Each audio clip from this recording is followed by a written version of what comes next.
so we're in focus and everything. Okay, cool. How do I start this video? How do you start a video? Hello, everybody! I haven't been on YouTube in I have no idea how long it's been since I would have to go check, and I'm afraid to. Anyway, yeah, I'm making a video. This is recorded. Oh my god, I'm actually putting effort into something. What? It's not just a thing that I recorded on Twitch and then exported. This is probably the least well produced of any video that I've ever done. Actually, I have no I should probably not say that. I'm sure there's some very low quality videos from the beginning. Although I did try harder, and it's hot. And Washington doesn't really do air conditioning. Because why would they? It rains 3/4 of the year. Yeah, global warming. It's a bitch. So yeah, there's like not a lot going on visually in this video. I put no effort into my appearance because what is the goddamn point? I am sweating so much right now. It's unbelievable. I don't even have the fan. The fan is on. I'm sure you can hear some of it, but I don't have it pointed directly at me because it makes this sound like it's in a wind tunnel. I'm suffering right now for this. And the reason for that is that I recently joined a cult. I became unusually obsessed with Five Nights at Freddy's, which led me to becoming mildly obsessed with Markiplier, which led me to becoming fully obsessed with Honest Unis. Unis Honest. God damn it. Unis Honest. The clock is ticking. Anyway, I have so much catching up to do because they started in like November. I don't remember when they started, but I discovered that channel Sunday, and since then I have been on a journey. I'm gonna put the Unis Honest link in the description. You guys need to check it out, and like, I know I don't have that many followers. I'm speaking to the 9 people who follow me right now. I don't even know if you guys still get notifications.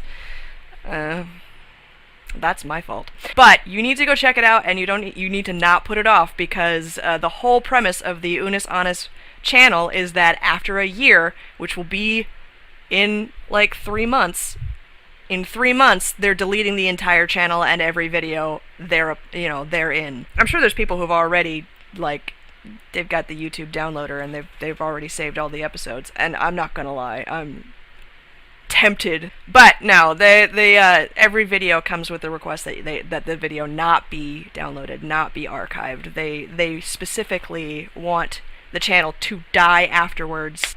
A lot of their motivation to do some of the weirder shit that they've done is that, hey, this won't exist in a year, so why not? But you do need to check it out.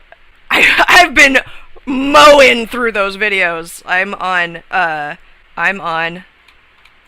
their March 29th 2020 video, which is they took the ultimate zombie apocalypse survival quiz, which is why I'm doing this video, because I'm going to take the quiz now, because I was intrigued by it, and I'm also curious to see how I would stack up in the case of an apocalyptic zombie situation. Now, let's be clear, zombies can't possibly exist. Their existence has already been disproven, which, I'm not gonna lie, was a huge weight off of my mind, because I have ADHD. Hi. Doesn't matter to my brain how much I rationalize that a thing could not possibly happen, that it would be physically impossible or even, you know, realistically improbable for a thing to happen. My brain is like, sure, but what if? Anyway, I'm doing a thing. I'm going to do the thing now. Oh my god, I'm tiny now. Okay, cool. So we're going to begin the... I did it wrong. Hold on. We're going to take this. We're gonna... Alright. What am I getting frustrated for? It's a recording. I can fix this and start again. I forgot where I was. It's probably just gonna be a cuts of me fucking up and fixing it and then starting over. Okay, so Mark and Ethan did a thing. Hi, Ethan. Now I'm going to do the thing, and it's not gonna take that long. I only had to fix the fuck up. There we go. Okay, cool. So, like, yeah. Oh, look, that captures my cursor and everything. Okay. How old am I? I'm 33.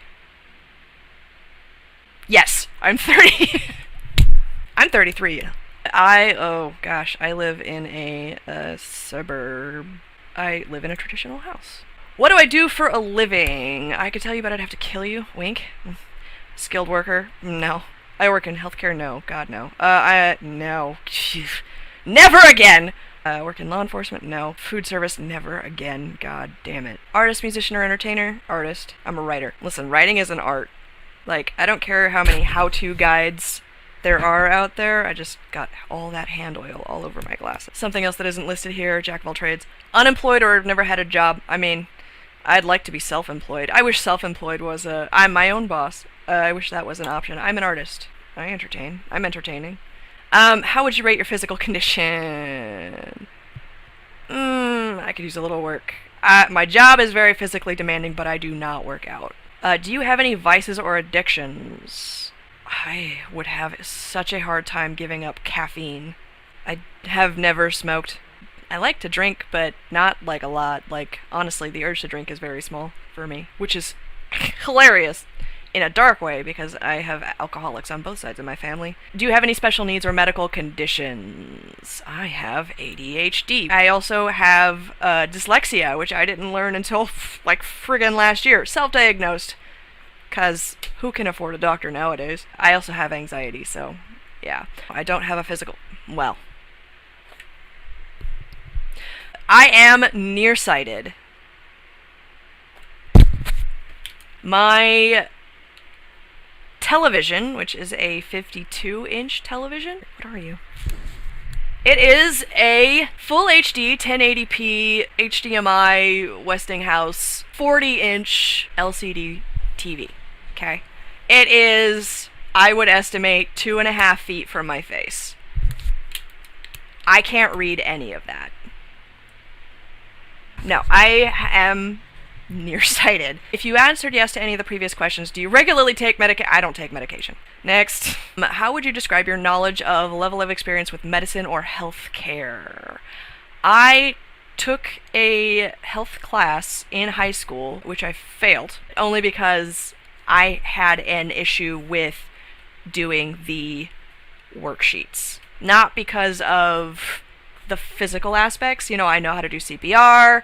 I know about how to bandage a wound, how to apply a splint, etc. and so forth. I would say average. How good would you say you are in the kitchen? I don't spend a lot of time preparing meals because I work a full-time job that has actually gone to these really insane hours lately because of reasons that I'll go into when I don't work there anymore. But I am confident in the kitchen. I know a lot about spices and I can follow a recipe, but I can also improvise.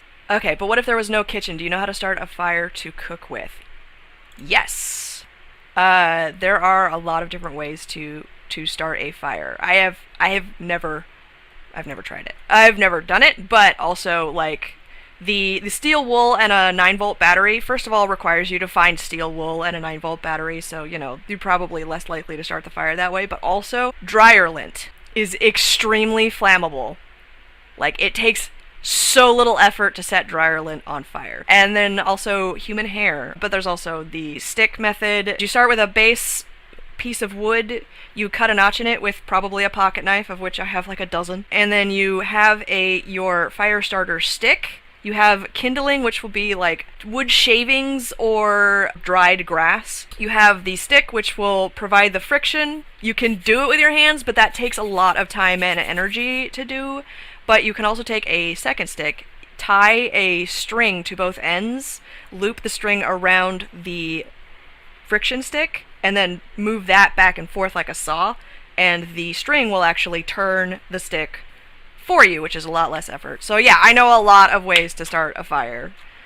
And of course, if you can find flintstones, you know. How about transportation, you know, getting from one to place? I can drive an automatic. My car is an automatic. I can drive a manual. It's been a while. I can ride a bike. I do a lot of walking. My job is 90% walking. I hate it. I have not driven a vehicle of any kind for a living, and I know how to swim. What about navigation? Pretty good. I can usually find my way back home if I need to. I do have experience with maps and compasses, and I know what to do if I get lost. I'm not really sure. I mean, I do have to walk a lot for my job, and there comes a point where I don't want to do it anymore, but I have to, so I do. So I don't really know. I guess this. Have you had any training in combat? My mom taught me some stuff, but no, not particularly. Not since I was very, very little. I can't remember why, but this girl and I had beef when I was in first grade. We had one altercation, which I punched her in the face and she scratched me on the arm, and that was it. That was the only, I think, physical altercation that I've ever been in. No. I usually try to avoid physical confrontation. Have I ever fired a gun? Yes. But I prefer bows. And I have a crossbow, so. See, this is the thing that I think this quiz is missing, is like, in a zombie apocalypse situation, guns are bad. Guns are the worst. They're loud, they draw attention, and they run out of ammo, you know, and unless you have a bullet press that you are carrying around with you, like, I think this, I think this probably assumes that you have a base of operations, but what if you don't? I have a crossbow. Right, and I also, not with me, it's in Texas with my parents, but I have a recurve bow, and making arrows is a lot easier than making bullets. Like, you still need specific things, but it's a lot easier to find those in the wild. You're gonna find birds for the fletching, you're gonna find wood for the arrow shaft, you're probably gonna find bits of metal that you can make into arrowheads. Does it count as a gun, is my point. It has a trigger, and it has a projectile that shoots at a target. You know what? I'm counting it as a gun. I have one for protection. Also, if that counts as a gun, then yes. Many times. I've fired a bow many, many times. Do you have any of the following items in your home? I do not have a baseball bat, but I do have many things that can be used as a club. So I'm gonna put that there. I don't have golf clubs. I don't have a crowbar. We do have hammers. Don't have a shovel. Oh, we definitely have other. Everything is a weapon. I could pick up that fan and use it as a weapon. I could pick up that table. That table actually that table is so old that a lot of the wood holding the legs up have broken off, so I could rip off a table leg and use that as a weapon. I consider everything to be a weapon. I am a weapon, this chair is a weapon, this phone is a weapon. Everything is a weapon. This notebook isn't a great weapon, but you can still bash someone over in the eye with it. What about sharp? Yes. Oh, yes. Oh, yes. Oh, yes. I don't have a machete, which makes me sad. Oh, yes. Yes, I have a sword. In fact, I have a sword that is hidden inside of a stick, which is why I said that I have a baseball bat. Maybe you have a small arsenal. Can you improvise? Yes. Speaking of hiding, how good are you at that? I mean, I hated hide and seek as a kid because I was good at it. When I was the searcher, I was extremely good at finding people because I was like, where could you possibly hide? I was like, I'm gonna check in the bushes. I'm gonna check under the house. I'm gonna check on the house. I'm gonna check in every room. If there is a closet or something, I'm gonna check in it. I'm gonna check on top of the shelf. I'm gonna check under some piles of clothes. I'm gonna check friggin' everywhere, and everyone is gonna hate me. I'm gonna be the champion of hide and seek. And then when I was hiding, you know, I think actually people just avoided looking for me. Because I hid for like half an hour, and eventually I just got bored. I just got bored, and I came out, and everyone was doing other things. And that was kind of hurtful. Yes, I can. If there is an opportunity to climb a thing, I am climbing it. What do you usually do when faced with a difficult task? If I'm faced with something that I can't figure out, like, right away, I'll stop, I'll pause, I'll take a minute, I'll assess the situation, and then I'll try it again. I tend to fixate on problems, especially in video games. I'm like, what the hell? Because of my ADHD, and because of the whole thing with the completionist part of my brain, which I watched a theory about, and I was like, oh my god, that explains so much about my life. I really can't get over things. I tend to fixate if there's a problem and I wasn't able to solve it. If I try to move on, I'll go and I'll start doing something else, but then in like the middle of it, I'll be like, you know what, I'm gonna go back and do this thing, because so I take a break. Oh, I don't worry that much about what I eat, but I'm not malnourished. I can build. I know how to hunt. I have a lot of self-doubt. I'm good at resource management. I have experience with gardening, not like a lot. What else am I good at? Organizing and resource management, I feel like, covers a lot of planning because, not to brag, I have excellent critical thinking skills. Like, what are we going to need? Now, that doesn't mean that I think of everything. Like, I do accept input from other people, but I'm also like, how useful is that going to be in the long run? Like, I'm really good at the bigger picture. It means I have some weakness when it comes to immediate needs. I don't spend a whole lot of time outdoors. I don't hate the outdoors. I enjoy being in the outdoors when I'm in the outdoors. I've been camping with my family and I have enjoyed that. I've been camping with friends and I enjoyed that while I was doing it. But it's not something that I would actively seek out myself. I'm a writer and a nerd, and so a lot of my favorite activities happen indoors. I do not like bugs. Okay, you've been walking alone for what seems like days and have not seen a single living soul. Finally, you spot a group of perhaps a dozen survivors from a distance. What do you do? Discreetly observe them from a distance before deciding how to proceed. Start running towards them, waving your arms and shouting hello. I mean, honestly, how long haven't for what seems like days? Oh, that's not long enough. I'm an introvert. Walk up, introduce yourself, sneak up, and kill them all after a while. Is it a video game? Because in Days Gone, if you saw people, that was a bad thing. Yeah, I would discreetly... That's the smartest thing to do. If you see a group of survivors, how do they treat each other? What is the hierarchy? Who's the leader? How are they leading? What do they have? Do they look desperate? Do they look prepared? Are they armed? What do they look like? Not, like, what ethnicity are they, but, like, are their clothes in good condition? Do they look like they've just set out from base camp and are hunting? Do they look like they have a purpose? Are they wandering aimlessly? There's a lot of things to consider before you just walk up to a group of survivors and be like, hey, hello, fellow survivors. I, too, am a survivor of this zombie apocalypse. Perhaps, this ain't gamers. You come across a group of people who are in the middle of a heated argument over some looted food and supplies. One guy is very aggressively asserting that most of the items should go to him since he helped them survive the trip and carried most of the loot out of the building. The other people, a family of 3, want to do a 50-50 split between themselves and the other guy. A 50-50 split of the loot between a family of 3 and one guy? That is heavily weighted in that guy's favor. Like, what is he getting mad about? Try to reason with the aggressive guy. Yeah, no, dude, you're getting half the stuff. They're 3 people, you're 1 person. You are getting half the stuff. That is going to be way more effective in helping you than half the stuff will be at helping a family of 3. Jesus. You've just obtained a fair amount of supplies from an abandoned store, including some much-needed food and medicine. On the way back home, you're stopped by a group of survivors. How big is the group? Who demand that you give them everything you're carrying or they'll kill you. Unfortunate. What do? Say that they can have the food, then whip out your weapon and attack as soon as you set down your bag of supplies. You're not giving your stuff up without a fight. Threaten them right back. There aren't that many of them, and you're pretty sure you can take them on if the situation escalates. Tell them they can have the supplies as long as they leave you alone. Scream that there are zombies right behind and make a run for it while they're... Look! Offer to share the supplies with them. Yell for help. No. None of the above or something else not described here. First of all, that's very aggressive. It's a good strategy. As a gamer, I applaud their method, because if I'm 1 person and you're multiple people, then you're more likely to succeed than I am. However, like, there's, again, many things to consider. What do they look like?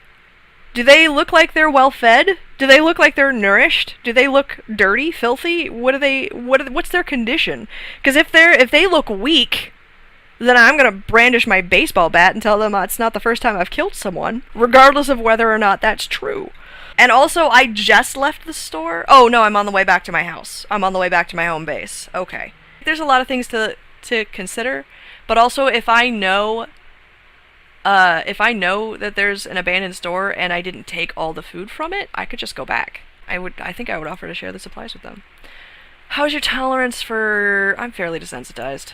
I see a lot of people on the internet who are like, oh my god, I couldn't watch this, blah blah blah, and then I watch it because, it's part of the human condition. This thing is really hot. Oh, is it? Oh, it is. Like, people are like, oh my god, this is so horrible, blah blah blah, and I'll watch it and I'll be like, yeah, I guess that's horrible. I mean, from a moral standpoint, that's pretty bad. But I'm not, like, throwing up. I'm not unable to watch it. I am able to, like, that's kind of messed up. Wow, I would not do that, and I don't know why you are, but honestly think that I might have some sociopathy going on. You have a fairly large, I don't know, I get sad about dogs. And I do get sad about people. So I have empathy, I guess. I don't know. I don't know what's going on with my brain. I just, like, I guess there's a part of my brain that kind of turns off when I'm just like, oh, look, someone's getting disemboweled. That's pretty bad. You have a fairly large laceration on your arm. You know, this is kind of cheating because, like, I did watch the video where they were talking about this, and I was like, yeah, Mark, you're pretty spot on with that treatment. But I also kind of, like, I didn't know that before that. You decide to check out an empty pharmacy to see what you find. The following are items you find in the pharmacy that are not damaged and can be assumed safe to use. Which ones will you take to treat with your wound? Well, first of all, you're going to take all the supplies that you can because you're going to need those supplies later. But you will need a package of sterile gauze. You'll need iodine to clean the wound with. I don't know what levofloxacin is, so I'm not going to take it. But acetaminophen, you'll need that to keep a fever down. You'll need that for pain relief. Bacitracin is Neosporin, just like he talks about. I don't know what fluoxetine is. I don't know what clotrimazole is. Actually, that sounds familiar, but again, I'm not quite sure. Also, you would read the label to see what, because usually they say right on it what that is used for. A large box of adhesive bandages. Yeah, so that is everything that I would take everything. I would take as much as I was capable of fitting in my backpack for later use. You are in a basement looking for supplies. Suddenly, zombies start breaking in the door at the top of the stairs. You see a long metal pipe, some old chairs, an old hunting rifle, and a box of ammo, a chainsaw, and an old gas can. What do you do? Okay, grab the gun and position yourself in the corner furthest from the stairs. That's bad. They can spread out through the room. Grab the pipe and get into a strategic position near the bottom of the steps. Hopefully you can stun them as they come down and escape up the steps. That's bad also because what kind of steps are they? Are they open or do they have a railing? Is the staircase enclosed all the way to the bottom? I don't think so. Also, stunning a zombie? That's not how that works. Hide near the steps as best you can, planning to wait until they come down the steps and then make a run for it. Also bad. You don't know how many of them there are. They'll fill out the basement and, surround you. That's bad. You don't want to get surrounded by zombies. Try to barricade the door with some of the chairs. Hopefully it will buy enough time to find a good hiding place or come up with another plan. Is there a window in the basement? Can you bust that window open and climb out of it? Because if you can, barricade the door. But otherwise, first of all, a box of ammo. How much is a box? A chainsaw? The gas can is presumably for the chainsaw. Chainsaws, I believe, also use oil? Or is that just lawnmowers? Just get a lawnmower, put it up against the door, and then, and then wait. God, it's all bad. It is all bad. This is a box of death, and you're basically deciding how best to prolong your existence in this scenario. The first thing I would do is search for a window and try to escape, and if I didn't find a window, this is what I would do. So I would barricade the door with the chairs because, it's going to prevent them from being able to get in easily for longer. I would wait then on the stairs with the shotgun loaded and the box of ammo on the steps in front of me, and I would be, down low so I could, And what kind of shotgun is it? Old hunting rifle. Is it the kind you crack open, pull out those 2 and put 2 back in? Is it a pump loaded, you load 6 shots and you're just like, boom, boom? It depends on a lot of things. But yeah, I would wait on the stairs. I would wait until they cracked the door open, and then I would shoot them as they became visible to me. And then if I ran out of ammunition and there was a window, first of all, all the zombies would be drawn to the sound of that those shotgun blasts. I would be deafened. It's all bad. It's all bad. I would then, of course, use the gas can to set the door on fire and escape through the window while they were dealing with that. From the vantage point of your hiding spot, you see zombies surrounding an overturned car. An overturned car, which means the car is upside down. That's bad. That also means the windows are probably broken. You can hear someone screaming in terror from inside the car. There's no one else around, and you can count at least a dozen zombies, but there might be more. What do you do? Are the zombies on top of the car, or are they already crouching down to try and get into the person? Can I easily get to them? There's a lot of things, and also, I think, at that point, if I'm hiding there... See, that's the thing. If that's my hiding spot, and I hear suddenly hear someone screaming, that means the car was overturned recently. You know what I mean? Like, it's such a weird question. It would... Because okay. I recently played Days Gone, which is a zombie apocalypse survival game. And in certain situations, because these things are randomly generated, I have come across people in cars surrounded by zombies.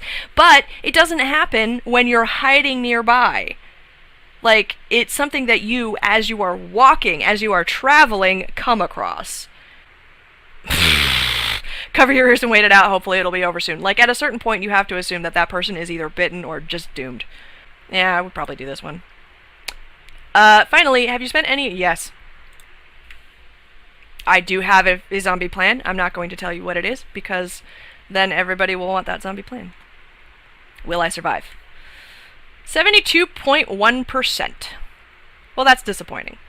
But it's probably due to my stuff going on. Also, the more risks you take, the lower your chances of survival. It's a risk to negotiate with the aggressive guy. It's a risk to offer to share your supplies with those guys who want to kill you for your supplies. It's a risk to create a distraction. It's all risk, right? But the thing about it is, it's risk versus moral quandaries. Like, you could get 100%. Congratulations, you're going to survive the zombie apocalypse. But you would have to ignore so many moral quandaries in order to get to that point. And at that point, it's how well are you going to be able to sleep at night? Anyway, but so yes, I took the Ultimate Zombie Apocalypse Survival Guide version 2.1. Oh my gosh. New and improved, pull in case of zombies. That is the first time I saw that. Well, it's not the first time I saw it, it's just the first time I registered it. Anyway, I took it because Unis Honest did. And now that I have taken it, and that I'm satisfied with having made this video, now I will go watch the rest of the Unis Honest videos, which you can see I'm already working on. Anyway, but yeah, so thank you for watching, and, you know, like, comment, subscribe. Bye.